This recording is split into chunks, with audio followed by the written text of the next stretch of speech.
In this video, I'm going to explain the story of how I made $24.5 million by the age of 22. This is my story from $1,000 to $8 million in like 6 years or something, because I intend for this video to go viral. And in this video, I'm going to tell all of you guys about exactly how I went from $1,000 to $8 million.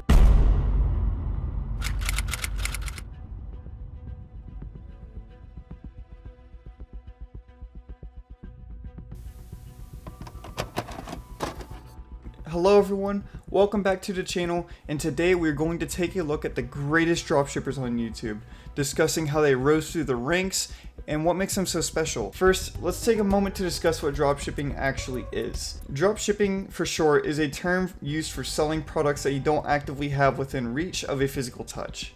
Basically, if you set up a website for selling products that you don't actively have in your house or in storage, then you're going to be a dropshipping seller. This means that you use a third party to make sure they ship the goods. These products are then sent to your buyer. Now, there are a lot of perks for this.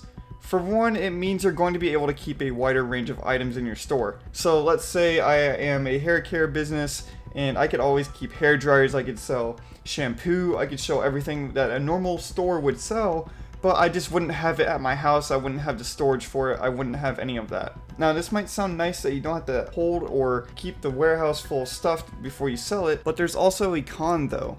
It means that you're not able to see the items in person before it ships out. So that means you can't check to see if anything's defective, or you can't see if there's any shipping errors or anything like that. It's all in the hands of a third party that you rely on to make sure that everything goes smoothly. And this is the term that people have been using on YouTube a lot, that has gained a lot of traction over the past few years. And I'm talking about the likes of Sebastian, Biaheza, and Isnt. Now I have to say, I'm really big fans of certain people on how they have been posting their work on YouTube. And I'm not trying to be biased or anything like that, but as a YouTuber myself, currently with one humble subscriber, love you by the way, I don't know who subbed, but I love you. Going back and seeing the progress of Jordan Welch and biaheza on how they documented their journey on dropshipping and just making money in general, I have just massive respect for that. And we could also go ahead and quickly skim over who they are and how they got started, and I think that's a major that the people need to know so that they could get to know who they're listening to and who they're taking influence from. So please do me a favor, sit back, relax, and let's get right into it. So Jordan Welch is 24 years old as of right now and a budding entrepreneur. He's also a millionaire as we speak, which honestly makes me jealous, you know? Who wouldn't be jealous of these guys? You know, they're making tons of money, you know, they started small. It just makes you envious of their progress and if you could do better yourself. And I think that's a good reason why people get sucked into these videos, because a lot of people want to do better. They want to make more money and they want to make their family proud. And what other way to do that with dropshipping, where it's a low startup cost? And just listening to biaheza and just doing my research on his video and looking over Jordan Welch, you could see how they started with nothing.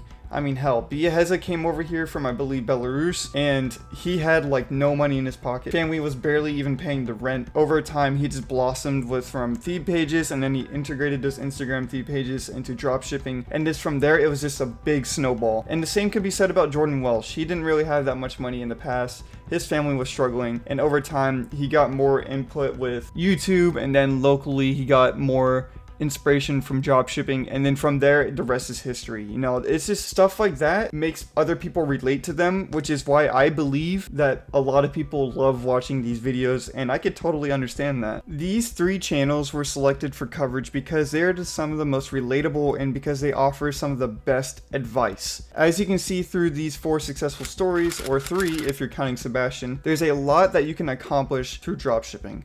It has a low startup cost, like I said, which means that it is accessible to a wider range of people, and it doesn't just force you to the limit on what's in your store and what you can base your store around. You could make it all up yourself, but it has to be practical. Hell, even Jordan Welch himself says that it only takes $250 to start up your dropshipping store. However, there's a few things that most of them like to shy away from whenever it comes to being more real. Now, I know that there are a few episodes with Jordan Welch and biaheza, of course, how they mention, hey, if you don't do certain things, like your store's not going to blossom or you're not going to get the sales that you want, which is completely true. There's just so much work that you have to do to make sure that everything is fitting in the lines. Yeah, they could show you all the money they've made, They could show how they've been making 6 figures in a month, and then that's blossomed to $1 million in the next month. But what they don't show you is the amount of time that it takes to set up these stores. Again, which there's nothing wrong with that. Yeah, it's so easy to flash numbers on a screen saying how well you've done, but it also takes so much time and effort.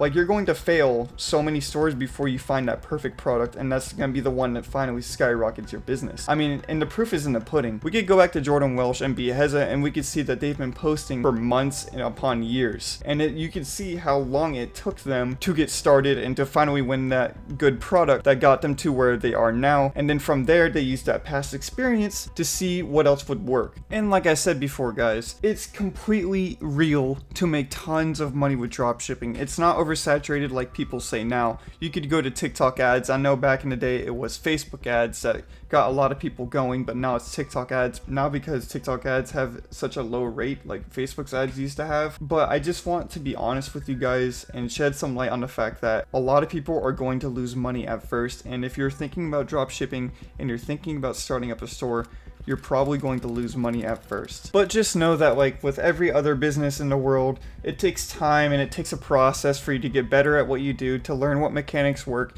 and to see what sells. And I just wanted to shed some light on if dropshipping was good, you know, like if people should listen to them and all that. And I can't draw that conclusion for you, and I can't offer that advice either. All I'm saying is just make sure you do your own research and make sure that this is the right thing for you before you do anything. With that being said, I'll see you guys in the next one. Peace out.